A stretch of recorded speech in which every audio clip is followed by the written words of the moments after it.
स्वागत है आपका दोस्तों हमारे यूट्यूब चैनल पे। आज हम आपके लिए लेकर आए हैं फिर से महत्वपूर्ण प्रश्नों का संग्रह, और इन संग्रहों को हम देखेंगे। ज़्यादा समय न लेते हुए डायरेक्ट हम आते हैं आपके प्रश्नों पे। पहला प्रश्न है कि इसमें क्या करना है, मिलान करना है कि जनजाति को निवास स्थान से मिलाना है कि मौर्य जनजाति कहाँ पाए जाते हैं, मसाई कहाँ, गोंड कहाँ और बद्दू कहाँ पाए जाते हैं। तो इसके हिसाब से हमें मिलाना है। तो इस पर क्या है, मिलाना है कि मौर्य जनजाति कहाँ पाए जाते हैं।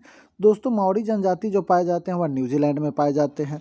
मसाई जनजाति जो आपके पाए जाते हैं, मसाई जनजाति वे अफ्रीका में पाए जाते हैं। गोंड जनजाति जो आपको मिल जाएंगे, गोंड जनजाति ये भारत में पाए जाते हैं। और बद्दू जनजाति कहाँ पाए जाते हैं, तो बद्दू जनजाति पाए जाते हैं अरब में पाए जाते हैं। तो इसके हिसाब से कौन सा, ऑप्शन सी इसका सही जवाब आ जाएगा। ठीक है, इसका सही जवाब आ जाएगा, ऑप्शन सी आ जाएगा। मसाई जनजाति जो है, ये मसाई जनजाति जो अफ्रीका में पाए जाते हैं, मसाई जनजाति, इस मसाई जनजाति के निवास स्थान को क्या कहा जाता है। तो मसाई जनजाति जो है, इसके मसाई जनजाति जो पाए जाते हैं, इसके निवास स्थान को कहा जाता है क्रॉल। मसाई जनजाति के निवास स्थान को क्या कहते हैं, इसे क्रॉल कहा जाता है। मसाई जनजाति के निवास स्थान को क्रॉल कहा जाता है। अच्छा, भारत में जो अभी वर्तमान में सबसे बड़ी जनजाति कौन बन गई है, तो भील बन गई है। भारत में सबसे बड़ी जनजाति कौन बन गई है, भील बन गई है। और यहाँ पे गोंड जो आ गया है वह दूसरे स्थान पे आ गया है। कौन आ गया है, गोंड। इससे पहले गोंड सबसे बड़ी जनजाति थी, लेकिन गोंड आ गया है दूसरे पे। पहले पे कौन आ गया है, भील आ गया है, पहले पे आ गया है। चलिए, तो यहाँ पे दूसरा प्रश्न है कि ऑक्टोपस पॉल किस खेल के लिए चर्चित हुआ था। ऑक्टोपस पॉल जो वह चर्चित हुआ था, आप सुने होंगे इसे पिछले बार में, कि वह भविष्यवाणी करता था कि कौन सा टीम जीतेगा। दो टीमों को रखा जाता था पानी के अंदर, उस पर जिस पे ऑक्टोपस पॉल बैठ जाता था उसे विजेता माना जाता था, और बहुत हद तक वह सही भी हुआ था। तो ऑक्टोपस पॉल जो था वह फुटबॉल खेल से संबंधित। ऑक्टोपस पॉल जो है वह किस खेल से चर्चित हुआ, ऑक्टोपस पॉल जो है वह फुटबॉल खेल से चर्चित हुआ था। ऑक्टोपस पॉल जो फुटबॉल खेल से चर्चित हो गया था। तो फुटबॉल खेल से जो यह चर्चित हुआ ऑक्टोपस पॉल जो हुआ था, ऑक्टोपस पॉल फुटबॉल मैच के विजेता की भविष्यवाणी किया करता था, विजेता की भविष्यवाणी। ऑक्टोपस पॉल की मृत्यु कब हो गई, 2010 में ऑक्टोपस पॉल की मृत्यु हो गई। फुटबॉल, हॉकी और क्रिकेट, ये जो फुटबॉल, हॉकी और क्रिकेट, इन सभी में एक पक्ष में 11 खिलाड़ी ही खेलते हैं। इन सभी के एक पक्ष में कितने, 11 खिलाड़ी खेलते हैं। अच्छा, टेनिस में अगर आपसे आ जाएगा कि टेनिस के एक पक्ष में कितने, तो 1 या 2 खिलाड़ी खेलते हैं। ठीक है। ऑक्टोपस जो था, ऑक्टोपस, तो ऑक्टोपस किस संघ का आ जाएगा, तो ऑक्टोपस जो आ जाएगा वो मोलस्का संघ का एक समुद्री जीव है। ऑक्टोपस जो आ जाएगा किसका, मोलस्का संघ का एक समुद्री जीव आ जाता है। ऑक्टोपस जो आ जाता है, ऑक्टोपस को दुनिया का सबसे बुद्धिमान अकशेरुकी जीव माना जाता है। ऑक्टोपस जो है उसे दुनिया का सबसे बुद्धिमान अकशेरुकी जीव माना जाता है। किसको, ऑक्टोपस को माना जाता है। चलिए, यहाँ पे तीसरा प्रश्न आपका क्या कहता है। तीसरा प्रश्न है कि कथन ए और कथन बी जो है, कथन ए और आर, इसको मिलान करना है कि क्या सही है क्या गलत है। कहता है कि चीन में 6ठी शताब्दी ईसा पूर्व में ताओ धर्म का स्थापना लाओ त्से द्वारा किया गया था। किन धर्म का, ताओ धर्म की स्थापना किसके द्वारा, लाओ त्से द्वारा की गई थी। और आर कहता है कि ताओ धर्म का मूल ग्रंथ ताहो तेह किंग है। अब ताहो तेह किंग इसका है, तो इसमें बताना है कि कौन सही है और कौन गलत है। ठीक है, इसमें कौन सही है और कौन गलत है। तो कहता है कि ए और आर दोनों सही है तथा ए आर की सही व्याख्या है। तो इसमें क्या है कि ए और आर दोनों सही है, ए और आर जो है यह दोनों सही है। ठीक है, दोनों सही है, लेकिन जो है आर की जो है, यह जो है ए की, आर जो है ए की व्याख्या नहीं करता है। तो इसके हिसाब से बी आ जाएगा, क्योंकि ये जो है इसकी व्याख्या नहीं करता है। काहे व्याख्या नहीं करता है, इस पे देखेंगे कि ए और आर दोनों सही है, परंतु आर जो है ए की सही व्याख्या नहीं करता है। क्योंकि ताओ धर्म की स्थापना जो हुआ था वह कब हुआ था, 6ठी शताब्दी ईसा पूर्व में हुआ था। ताओ धर्म की स्थापना 6ठी शताब्दी ईसा पूर्व में लाओ त्से ने किया था। ताओ धर्म का मूल ग्रंथ जो है ताहो तेह किंग आ जाता है। ताओ धर्म जो है उसका मूल ग्रंथ आ जाता है ताहो तेह किंग आ जाता है। और लाओ त्से को कन्फ्यूशियस का समकालीन भी माना जाता है। लाओ त्से जो है, लाओ त्से, उसको कन्फ्यूशियस का समकालीन भी माना जाता है। ठीक है, लाओ त्से को कन्फ्यूशियस का समकालीन भी माना जाता है। चीन का अगर आपसे प्रश्न आए कि चीन एशिया का मरीज किसे कहा जाता है, तो एशिया का मरीज जो कहा जाता है वह चीन को कहा जाता है। एशिया का मरीज किसे, चीन को। और यूरोप का मरीज अगर पूछेगा यहाँ पे, तब तुर्की आ जाता है। चलिए, चौथा प्रश्न आपका यहाँ कहता है कि वर्ष 2016 में भारत की माता मृत्यु दर क्या रही थी। वर्ष 2016 में भारत की माता मृत्यु दर जो रही थी वह कितनी रही थी। तो वर्ष 2016 में भारत की माता मृत्यु दर रही थी 113 रही थी। माता मृत्यु दर कितना रहा था भारत का, 113 रहा था। वर्ष 2016 से 18 के बीच में जो माता का मृत्यु दर रहा था वह कितना रहा था? 113 रहा था। जो वर्ष 2016 से में भारत के माता मृत्यु दर जो 113 रहा था, जो पिछला आंकड़ा था, पिछला आंकड़ा जो उसमें 9 अंकों की गिरावट हुई। पिछला जो आंकड़ा आया था उसमें कितने अंकों की गिरावट हुई? 9 अंकों की गिरावट हुई। 2015-17 में यह आंकड़ा 122 रहा था। 2015-17 में कितना रहा था? 122 रहा था। जबकि 2016 से 18 में यह आंकड़ा 113 पे आ गया। मतलब कितने अंकों का? 9 अंकों का गिरावट आ गया था। 9 अंकों का गिरावट आ गया था। गर्भावस्था के दौरान अथवा शिशु के जन्म के कारण माँ की मृत्यु के दर को ही मातृ मृत्यु दर कहा जाता है। गर्भावस्था के दौरान जो है शिशु के जन्म के समय माँ की मृत्यु हो जाती है, उसे ही मातृ मृत्यु के नाम से जाना जाता है। और भारत के असम में मातृ मृत्यु दर सर्वाधिक है। किस राज्य में? तो असम राज्य में मातृ मृत्यु दर जो है यह सर्वाधिक दर में यह होता है। और सबसे जो है दक्षिण भारत में कहाँ पे? तो दक्षिण भारत में कर्नाटक में मातृ मृत्यु दर सबसे अधिक आ जाता है। दक्षिण भारत में कहाँ में देखने को मिलेगा? कर्नाटक में। और पूरे भारत में सबसे ज़्यादा कहाँ पे देखने को मिलेगा? तो असम में देखने को मिलेगा। चलिए, पांचवा प्रश्न आपका यहाँ कहता है कि भारत में पहला राज्य कौन सा है जिसमें पहली महिला मुख्यमंत्री बनी थी? तो पहली महिला मुख्यमंत्री जो बनी थी वह उत्तर प्रदेश में बनी थी। पहली महिला मुख्यमंत्री कहाँ बनी थी? उत्तर प्रदेश में पहली महिला मुख्यमंत्री बनाई गई थी। कहाँ बनाई गई थी? उत्तर प्रदेश में प्रथम महिला मुख्यमंत्री बनी थी। तो उत्तर प्रदेश ऐसा राज्य है जहाँ पहली महिला मुख्यमंत्री बनी थी। तो पहली महिला जो मुख्यमंत्री बनी वह बनी कौन थी? तो पहली महिला जो मुख्यमंत्री बनी थी वह बनी थी सुचेता कृपलानी। कौन बनी थी? सुचेता कृपलानी उत्तर प्रदेश की प्रथम महिला कब बनी थी? 1963 से 1967 के बीच में उन्हें बनाया गया था। भारत के किसी राज्य की प्रथम महिला राज्यपाल भी जो बनी थी, प्रथम महिला राज्यपाल, वह भी उत्तर प्रदेश में ही सरोजिनी नायडू बनी थी। उत्तर प्रदेश में कहाँ बनी थी? उत्तर प्रदेश में ही सरोजिनी नायडू को बनाया गया था। उड़ीसा की प्रथम महिला मुख्यमंत्री अगर कोई बनी है तो उड़ीसा की प्रथम महिला मुख्यमंत्री बनी है, वह बनी है नंदिनी सतपथी बनी थी। कौन बनी थी? नंदिनी सतपथी बनी थी। उड़ीसा की प्रथम महिला मुख्यमंत्री कौन बनी? नंदिनी सतपथी बनी थी। फिर तमिलनाडु की अगर कोई प्रथम महिला मुख्यमंत्री बनी है तो वह बनी है जानकी रामचंद्रन। तमिलनाडु की कौन बनी है? जानकी रामचंद्रन। पंजाब की प्रथम महिला मुख्यमंत्री कौन बनी है? तो राजिंदर कौर पंजाब की। बिहार में अगर आ जाएगा कौन बनी है? तो राबड़ी देवी प्रथम महिला मुख्यमंत्री बनी है। चलिए, फिर आते हैं हम छठे प्रश्न पे। छठा प्रश्न जो आपका कहता है, छठा प्रश्न यहाँ पे क्या कह रहा है? छठा प्रश्न आपका कहता है कि निम्नलिखित में से किस नगर को आंतरिक स्रोतों का नगर कहा जाता है? आंतरिक स्रोतों का जो नगर कहा जाता है वह कहा जाता है क्वीटो को कहा जाता है। आंतरिक स्रोतों का नगर किसे कहा जाता है? क्वीटो को कहा जाता है आंतरिक स्रोतों का नगर। आंतरिक स्रोतों का नगर किसे कहेंगे? तो क्वीटो को कहा जाता है। आंतरिक स्रोतों का नगर क्वीटो को कहा जाता है। क्वीटो राजधानी किसकी आ जाती है? तो क्वीटो जो है वह इक्वेडोर की राजधानी आ जाती है। एवार्डिन को ग्रेनाइट सिटी के नाम से जाना जाता है। एवार्डिन जो है इसे क्या कहा जाता है? ग्रेनाइट सिटी के नाम से जाना जाता है। वेनिस को शहरों का शहर कहा जाता है। वेनिस को क्या कहा जाता है? शहरों का शहर कहा जाता है। अच्छा, न्यूयॉर्क को किस नाम से जानते हैं? तो न्यूयॉर्क को जानते हैं हम लोग द बिग एप्पल के नाम से। न्यूयॉर्क को किस नाम से? द बिग एप्पल के नाम से जानते हैं। फिर आता है कि यूरोप के बारूद का पीपा किसे कहा जाता है? तो वह कहा जाता है, यूरोप के बारूद का पीपा किसे कहते हैं? बाल्कन को कहा जाता है यूरोप के बारूद का पीपा कहा जाता है। स्मारकों की नगरी के रूप में किसे जानेंगे? तो स्मारकों की नगरी जो जाना जाता है, स्मारकों की नगरी कहा जाता है वियना को कहा जाता है। सुकुमार फूलों का देश तो जापान को कहा जाता है। जिब्राल्टर संधियों को क्या कहा जाता है? पिलर्स ऑफ हरक्यूलस कहा जाता है। किसे? जिब्राल्टर जल संधि को कहा जाता है। चलिए, सातवां प्रश्न यहाँ पे आपका आता है। सातवां प्रश्न क्या कहता है कि सुमेलित करना, एक दूसरे को मिलान करना है कि कौन सा स्टेडियम कहाँ पे स्थित है, कौन सा स्टेडियम कहाँ पे अवस्थित है। तो युवा भारती स्टेडियम आपका कहाँ मिलेगा? तो युवा भारती स्टेडियम आपको कोलकाता में अवस्थित है। कुपरेज स्टेडियम कहाँ पे? तो मुंबई में अवस्थित है। ताल कटोरा स्टेडियम नई दिल्ली में बनाया गया। और लाल बहादुर शास्त्री स्टेडियम कहाँ पे है? यह हैदराबाद में बनाया गया। तो इसके अनुसार से ऑप्शन ए जो है इसका सही जवाब आ जाएगा। लाल बहादुर शास्त्री स्टेडियम हैदराबाद में है। चलिए, आठवां प्रश्न यहाँ पे आपका कहता है कि अंटार्कटिका की खोज किसके द्वारा की गई? अंटार्कटिका जो है उसके खोज जो है वह कहाँ के व्यक्तियों द्वारा की गई थी? तो अंटार्कटिका जो है, अंटार्कटिका की खोज अमेरिकी व्यक्ति द्वारा किया गया था। किसके द्वारा? अमेरिकी व्यक्ति द्वारा अंटार्कटिका का खोज किया गया था। किसके द्वारा किया गया था? तो अमेरिकी व्यक्ति द्वारा अंटार्कटिका का खोज किया गया था, अमेरिकी व्यक्ति द्वारा।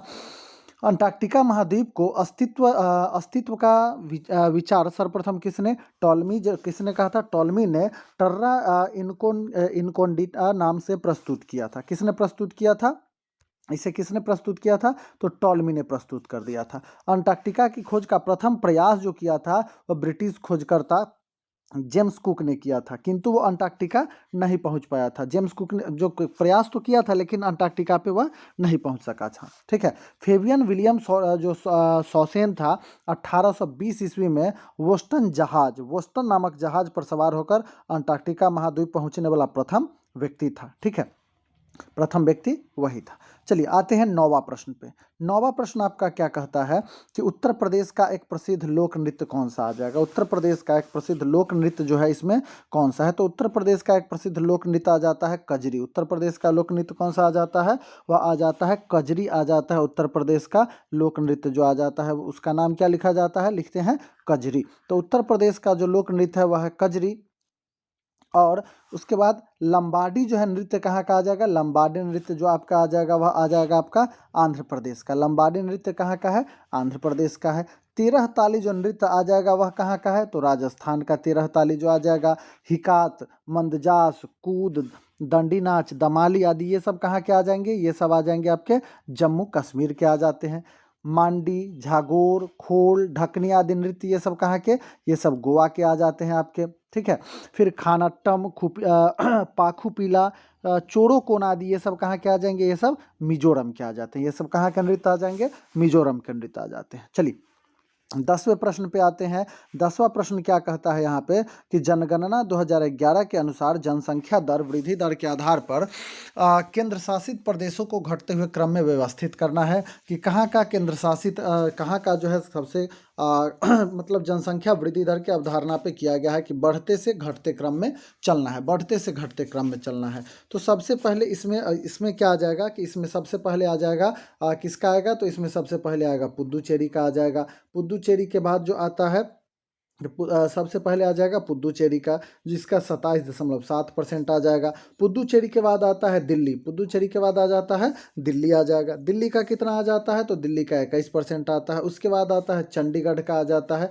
और सबसे अंत में कौन आता है, लक्षद्वीप आता है। तो इसके अनुसार जो आएगा ऑप्शन डी इसका सही जवाब आ जाता है। ऑप्शन डी इसका सही जवाब आ जाता है। चलिए 11वां प्रश्न पे चलते हैं। 11वां प्रश्न जो आपका है वह क्या कहता है, 11वां प्रश्न है कि लक्ष्य क्या है। 11वां प्रश्न कह रहा है कि लक्ष्य जो है वह क्या है। लक्ष्य एक परिष्कृत रडार है, हवा से वायु में मार करने वाला जो है एक मिसाइल प्रणाली आ जाएगा, या फिर चालक रहित लक्ष्य भेदी विमान है, या फिर मल्टी बैरल लॉन्चर आ जाएगा। तो लक्ष्य जो आ जाएगा वह क्या है, तो लक्ष्य है चालक रहित लक्ष्य भेदी विमान आ जाएगा। लक्ष्य क्या है, एक चालक रहित लक्ष्य भेदी विमान है। लक्ष्य को भारतीय वायुसेना में शामिल कब किया गया, तो भारतीय वायुसेना में इसे 2000 में इसे शामिल किया गया था। इस विमान को, यह जो विमान है इसे रिमोट कंट्रोल के जरिए नियंत्रित किया जा सकता है।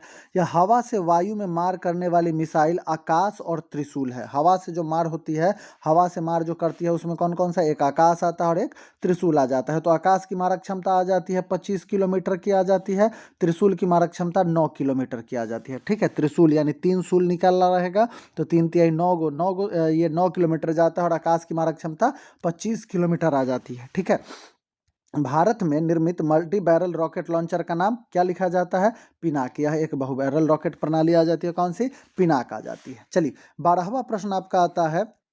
12वां प्रश्न पूछ रहा है कि आयरन शब्द किस खेल से संबंधित है। तो दोस्तों आयरन शब्द जो संबंधित है वह संबंधित है गोल्फ से संबंधित है। आयरन शब्द किस खेल से संबंधित है, तो आयरन शब्द जो आपका संबंधित है वह संबंधित है गोल्फ से संबंधित है। आयरन शब्द किस खेल से संबंधित है, गोल्फ से संबंधित है। गोल्फ खेल की शुरुआत कब हुई थी, 15वीं शताब्दी में हुई थी और कहाँ हुई थी, स्कॉटलैंड में। गोल्फ खेल की शुरुआत हुई थी 15वीं शताब्दी में और हुई थी कहाँ, स्कॉटलैंड में हुई थी। पोलो खेल का प्राचीन नाम चौगान लिखा जाता है। पोलो खेल का प्राचीन नाम चौगान। वाटर पोलो के एक पक्ष में 7 खिलाड़ी आ जाते हैं। पोलो के एक टीम में कितने खिलाड़ी, 4 खिलाड़ी होते हैं। और टेबल टेनिस के प्रत्येक पक्ष में 1 खिलाड़ी खेलेंगे या फिर 2 खिलाड़ी खेल सकते हैं ना। चलिए आते हैं 13वां प्रश्न आपका। 13वां प्रश्न है कि निम्नलिखित में से किस देश में भोजपुरी को संवैधानिक मान्यता प्रदान की गई है। कौन सा ऐसा देश है जहां भोजपुरी को संवैधानिक मान्यता प्रदान किया गया है, तो वह देश आ जाता है मॉरिशस। कहाँ, मॉरिशस में इसे भोजपुरी को जो संवैधानिक मान्यता प्रदान किया गया है, मॉरिशस में प्रदान किया गया है। तो मॉरिशस में भोजपुरी को संवैधानिक मान्यता प्रदान की गई है। और मॉरिशस की राजधानी कहाँ पड़ती है? तो मॉरिशस की राजधानी पड़ती है पोर्ट लुइस है मॉरिशस की राजधानी। भारत की आज़ादी से पूर्व उत्तर प्रदेश, भारत की जब आज़ादी हुई उससे पहले उत्तर प्रदेश और बिहार से बड़ी संख्या के मजदूर लोग यहाँ मॉरिशस ले जाए गए। कहाँ ले जाए गए? मॉरिशस ले जाए गए। इन्हें गिरमिटिया कहा जाता था। इन्हें क्या कहा जाता था? गिरमिटिया कहा जाता था। ले कहाँ से गए थे? उत्तर प्रदेश और बिहार से बहुत सारे लोग मजदूरी के लिए वहाँ ले जाए गए थे मॉरिशस में। तो मॉरिशस के अलावा त्रिनिदाद, टोबैगो, सूरीनाम और गुयाना, यहाँ भी भोजपुरी बोली जाती है। कहाँ कहाँ? त्रिनिदाद, टोबैगो, सूरीनाम और गुयाना, यहाँ भी भोजपुरी बोली जाती है। चलिए 14वें प्रश्न पे आते हैं। आपका 14वां प्रश्न कहता है कि राष्ट्रीय ग्रामीण स्वास्थ्य मिशन की शुरुआत कब की गई थी? तो राष्ट्रीय ग्रामीण स्वास्थ्य मिशन जो हुआ था, राष्ट्रीय ग्रामीण स्वास्थ्य मिशन की जो शुरुआत हुई थी वह 12 अप्रैल 2005 को हुई थी। राष्ट्रीय ग्रामीण स्वास्थ्य मिशन की शुरुआत कब? 12 अप्रैल 2005 को राष्ट्रीय ग्रामीण मिशन की शुरुआत हो गई थी। 12 अप्रैल 2005 को। इस मिशन का उद्देश्य था कि इस ग्रामीण क्षेत्र के लिए प्रभावी स्वास्थ्य सेवा को प्रदान करना, ग्रामीण क्षेत्र में प्रभावी स्वास्थ्य सेवा को प्रदान करना, संस्थागत प्रसव को मजबूत बनाने हेतु ग्रामीण अस्पतालों का सुदृढ़ीकरण करना, कि प्रसव के दौरान यहाँ से ले जाते, कभी कभी अगर केस बिगड़ जाए तो माता की मृत्यु भी हो जाती है, बच्चे की मृत्यु हो जाती है, तो प्रसव के दौरान सुविधा गाँव में ही मिल सके, इसके लिए ग्रामीण अस्पतालों को सुदृढ़ीकरण करने के लिए लाया गया। सार्वजनिक स्वास्थ्य प्रणाली में स्थानीय स्वास्थ्य परंपरा और मुख्य धारा आयुष को पुनर्जीवित करना होता है। जननी सुरक्षा योजना इसी हिस्सा का एक मिशन आ जाता है। कौन सा? जननी सुरक्षा योजना किसका आ जाता है? इसी हिस्सा का एक मिशन आ जाता है। चलिए 15वां प्रश्न पे आते हैं। 15वां प्रश्न है कि निम्नलिखित में से कौन सा युग सुमेलित नहीं है? मतलब लेखक से संबंधित कौन सा नहीं आ जाता है, लेखक से संबंधित नहीं आ जाएगा। तो यहाँ है कि Subhash Chandra Bose, the Indian struggle, एकदम सही है। शिव खेरा, यू कैन विन, जो लिखे हैं शिव खेरा, जो लिखे हैं यू कैन विन लिखे हैं। तो शिव खेरा क्या लिखे हैं? शिव खेरा जो लिखे हैं ये भी ठीक है।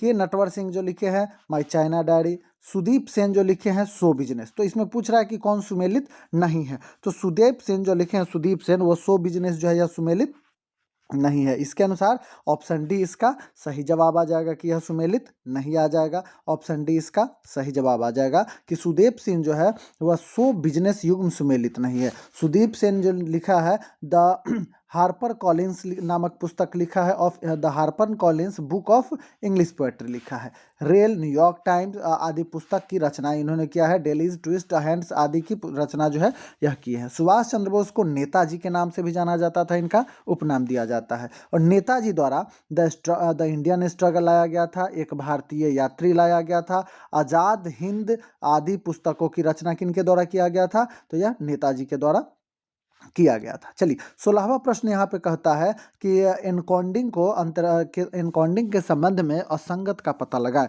तो असंगत इसमें से कौन सा आ जाएगा? तो इसके इसका असंगत का है कि कोडित डेटा का पुनः रूपांतरण जो है यह असंगत है। क्या है? यह जो है कोडित डेटा का पुनः रूपांतरण जो है यह क्या आ जाएगा? यह असंगत आ जाता है। ठीक है। कारण क्या है?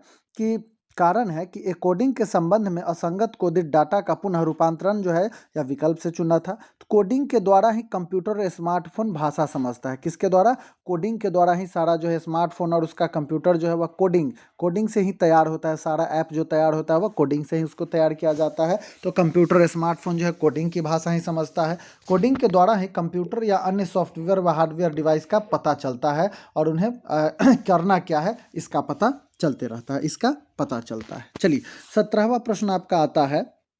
17वां प्रश्न यहाँ आपका क्या कह रहा है कि शब्दों को जोड़ दिए गए हैं, इनमें से विभिन्न को ज्ञात करें। शब्दों को जोड़ दिए गए हैं, इनमें से विभिन्न को ज्ञात करना है। तो ज्ञात करना क्या है कि जैसे 5 जून विश्व पर्यावरण दिवस, 22 अप्रैल पृथ्वी दिवस, 22 मार्च विश्व जल दिवस, 22 मई विश्व गौरैया दिवस।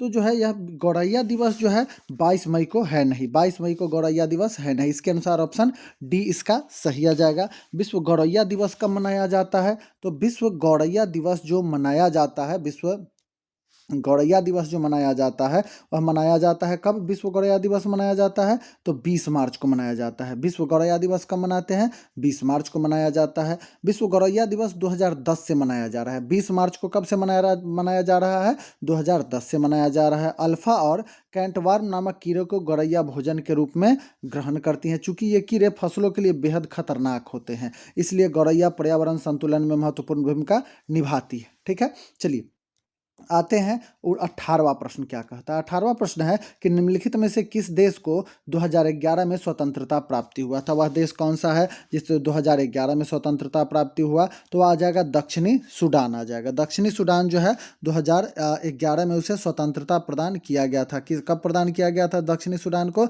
2011 में इसे स्वतंत्रता प्रदान किया गया था।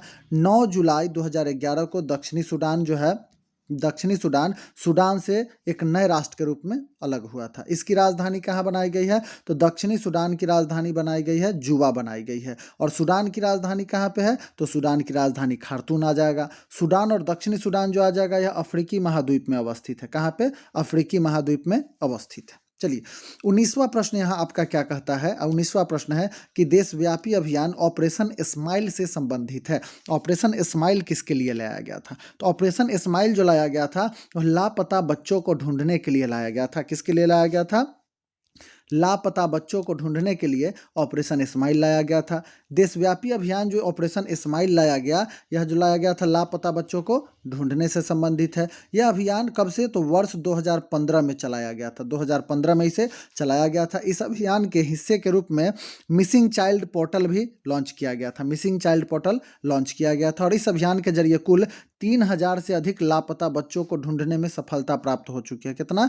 3000 से ज़्यादा बच्चों को ढूंढकर उनके माता पिता के पास सौंप दिया गया है। यह जो है किसके द्वारा? मिसिंग चाइल्ड पोर्टल के द्वारा। और किसके द्वारा? मिसिंग चाइल्ड पोर्टल के अलावा जो है ऑपरेशन स्माइली के द्वारा कर दिया गया है। यह अभियान किसके द्वारा? यह अभियान जो है भारत सरकार द्वारा चलाया गया था। किसके द्वारा? भारत सरकार ने इसे चलाया। कब चलाया? 2015 में चलाया था।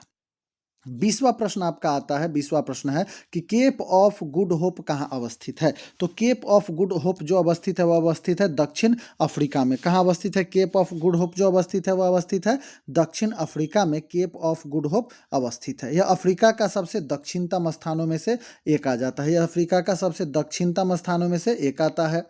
बार्थोल्यू डियाज ने इस मार्ग का खोज किया था। इस मार्ग का खोज, केप ऑफ गुड होप का खोज किसने किया था? बार्थोल्यू डियाज ने इस मार्ग का खोज किया था तथा उसका नाम द केप ऑफ स्टॉर्म रखा था। द केप ऑफ स्टॉर्म्स रखा था। बार्थोल्यू डियाज पुर्तगाल का समुद्री यात्री था। कहाँ का था? यह पुर्तगाल का था। जर्मनी और रूस यूरोप महाद्वीप में अवस्थित है। जर्मनी और रूस कहाँ? यूरोप में आते हैं। और इसी में पूछ देगा कि रूस के एशियाई भाग को क्या कहा जाता है? तो इसे साइबेरिया कहा जाता है। यूरोप का मरीज किसे कहा जाता है? तो यूरोप का मरीज तुर्की को कहा जाता है। ठीक है। और भारत का अगर एशिया का मरीज कहा जाता है तो एशिया का मरीज कहा जाता है किसको? तो एशिया का मरीज कहा जाता है चीन को कहा जाता है। ठीक है। तो आज के लिए इतना ही रखेंगे, फिर हम आपके लिए कल लेकर आएंगे ढेर सारे प्रश्नों का संग्रह। तब तक के लिए धन्यवाद। जय हिंद।